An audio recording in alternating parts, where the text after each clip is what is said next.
mwingine wa uongozi. Mimi nawaomba tusaidiane, tusaidie serikali yetu. Mimi nashindwa. Mtu anatoka serikali, alafu akifika huko nje anaambia watu ati tutoke serikali sisi wote. Mimi najiuliza tu swali moja. Sasa watu watengeneze serikali, alafu waondoke kwa serikali yao, alafu watengeneze ingine 2027, alafu baada ya hiyo waondoke. Itakuwa inafanya hiyo merry go round mpaka lini? This is your government. This is not the government of William Ruto. It is the government of Kenya, made by ordinary people across the country. You cannot run away from your government. And if the problems we are facing as a government is affecting all citizens from Northeastern, from Mombasa to Western, and it is being applied uniformly, how come someone is mobilizing people based on tribe on issues that are national in nature, when we all know that all of us here are confronting these challenges because we found these challenges? And hata wewe mwenyewe ndio ulikuwa unatangaza unasema tulipata store, hakuna kitu, hata panya hakuna huko kwa sababu hakuna kitu ya kukula. Sasa siku gani ndio unapenduka kusema ati imekuwa rahisi haraka? Let us jameni, tukue na subira na tukue na umoja, tuhakikishe kwamba nchi hii isonge mbele. Kama vile wengine walishindwa hapo mbele, wacha huyu Kindiki ajaribu na William Ruto, tuone vile atabadilisha sehemu hii. Hata pengine unajua nyinyi pengine hamjiamini nyinyi sana. Naibu wa rais anatoka hapa hii village. Na pengine mnajidoubt, tunasema mtu ya Tharaka hapa akitoka hapa kweli atafika mahali? Ataweza kuwa rais ama atafika hapo mahali baadaye? Si hiyo ndio vile Yesu alikuwa anadharauliwa. Anaambia anatoka village kidogo tu, kijana ya Seremala, mtu kutoka village, anatoka Nazareti. Can anything good come from Nazareth? I tell you, something good can come from Meru. The seeds that was planted by your elders like Kiraitu Murungi has now germinated. It is about to now start getting the proper stage. Na siku moja hii Meru itaweza kuharvest ile seeds wazee wenu walipanda, kwa sababu uongozi pia inaweza toka hapa ya kuongoza Kenya mzima. It is possible to lead anywhere in the country if we sit together and become one team as a nation, na tuache story ya ukabila. Mimi nashukuru sana mzee Kiraitu, umeongea vizuri sana kuhusu Madam Chief Justice. Juzi nilienda kunywa chai na yeye, alikuwa na concerns kidogo ya mambo ya security, tukakubaliana, na sasa tunataka ku strengthen our judiciary police isonge mbele. Tunaamini kwa judiciary na tunaamini kwa judges ambao wanasimamia kwa ukweli, na ile propaganda watu wanasema hapa ati wanataka Chief Justice, wanataka Supreme Court judges. I want to assure you that the government of Kenya under William Ruto will not interfere with the independence of judiciary, and Madam Chief Justice will continue doing her job, and we will protect the Madam Chief Justice akifanya kazi yake. Mimi kama waziri wa mambo ya usalama nitahakikisha usalama wake na support yote anapewa Chief Justice, the First Lady Chief Justice. We want to make sure that she succeeds in the work she is doing. Na nyinyi watu wa Meru msiuziwe propaganda na watu wengine. Mimi nataka nyinyi mkuwe focused. Hiyo ya Chief Justice mshasecure iko kwa mfuko. Tuangalie hii nyingine, hii yenye mmepata inaweza songa isongeshwe ifike wapi.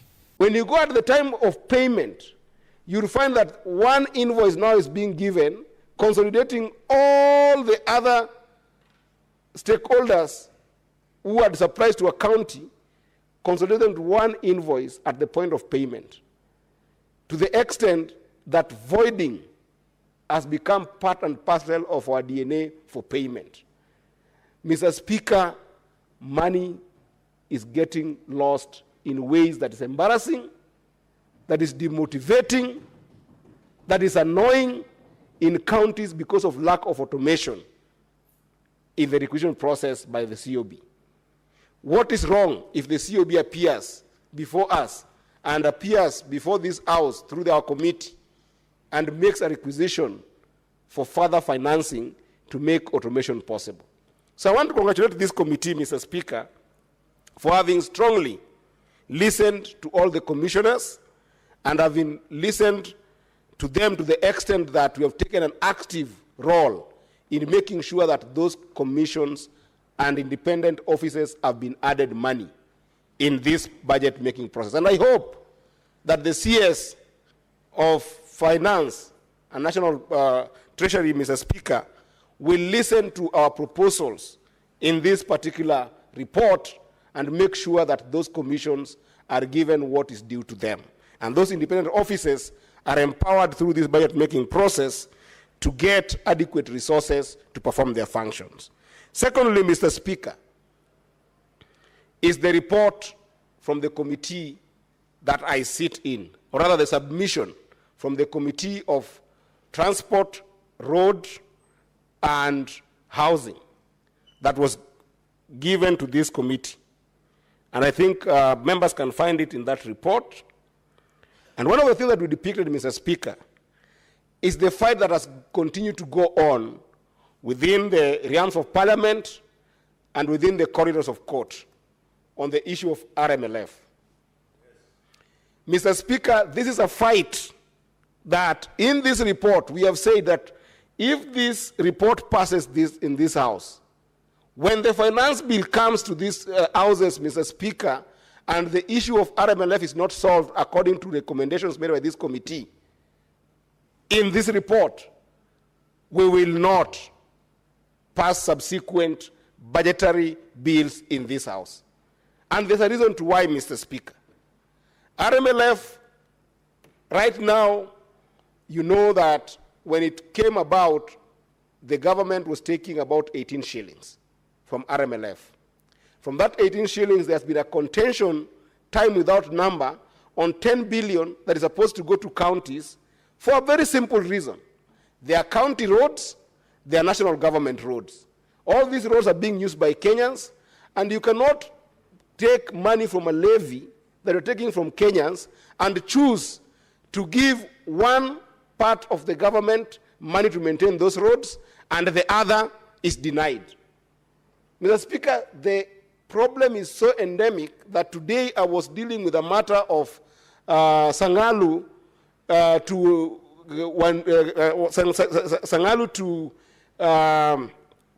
it's called what? Where Senator Sifuna comes? The home of Senator Sifuna.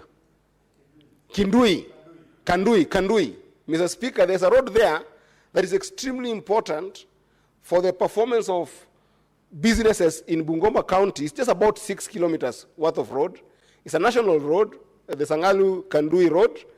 And that road, it was given to county government to do it, and it is taking a hit on county government because it needs about 1.2 billion to be able to do that road. That 1.2 billion, Mr. Speaker, is taking a hit on the county government of Bungoma. The county government of Bungoma has struggled and paid 512 million to start that road. And it has been tarmacked halfway, Mr. Speaker. But then, when you look at the portion that the national government was supposed to do, Mr. Speaker, that has made that road stall, and now forcing the county government of Bungoma to start thinking about budgeting in this year's budget to put another 212 million to be able to continue with the construction of that road, Mr. Speaker, it is unfair. Yet if you look at RMLF, Mr. Speaker, it is continued to be a battle, and a battle that we are not winning, but in this time round, Mr. Speaker, I think we should win it.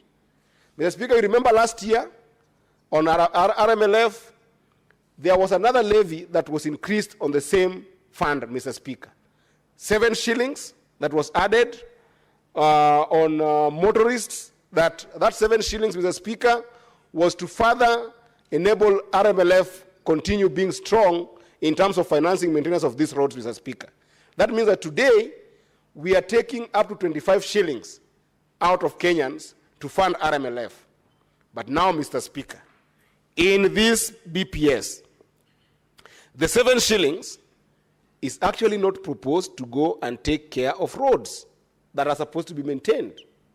What is happening, Mr. Speaker, is that the 7 shillings has been put into a road bond, and that road bond has been floated into the capital markets, and I think that already Trade Development Bank and other banks are participating, so that the bond is going to help the national government deal with the backlog of pending bills on existing projects. Because currently, Mr. Speaker, the national roads have got a pending bill of about 175 billion. That 175 billion, Mr. Speaker, out of it, we have got project-affected persons who are still claiming about 39 billion out of this. And it means, Mr. Speaker, that if it is not solved, it becomes a crisis. Yet the solution for solving it, Mr. Speaker, again is RMLF, where the 7 billion has now been put into road bond. Now, the fundamental question we are asking is very simple, Mr. Speaker. If the levy is taken on all Kenyans, why can't the bond also be divided between the national government and the counties, so that counties who are also having serious pending bills, like Bungoma that I've just quoted, that has got about a pending bill of 212 million on the Sinyalu, Sangalu, Kandui Road, why can't they also get a fair share of that road bond to be able to deal with county governments' stuck roads and pending bills that are related to roads that are maintained by counties? It is in our report, Mr. Speaker. So on RMLF alone, Mr. Speaker, we are urging the House that the report is recommending 13.9 billion that must go to counties, on RMLF, because they deserve it. And we are recommending that we must also make sure that the road bond is shared with counties, Mr. Speaker. Mr. Speaker, as I finish, I want to echo the thoughts that have been shared by my brother, Senator Boni Alwale. And Mr. Speaker, perhaps before I finish, this is such an important issue that I'm realizing that there are no members in this House, Mr. Speaker, to discuss, and there's only members of the Finance and Budget Committee. So I don't know whether under standing order number 1, Mr. Speaker, perhaps you could rule that we're given more time to give the nation some ideas of what is going on.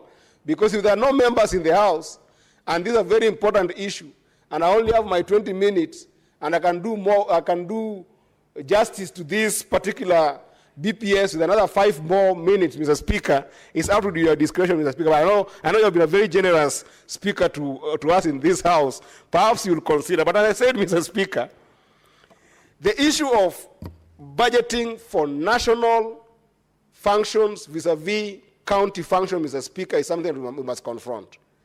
Under Schedule 4 of the Constitution, Mr. Speaker, it is very clear, like day, what belongs as a functions of counties and what belongs as a functions of national government.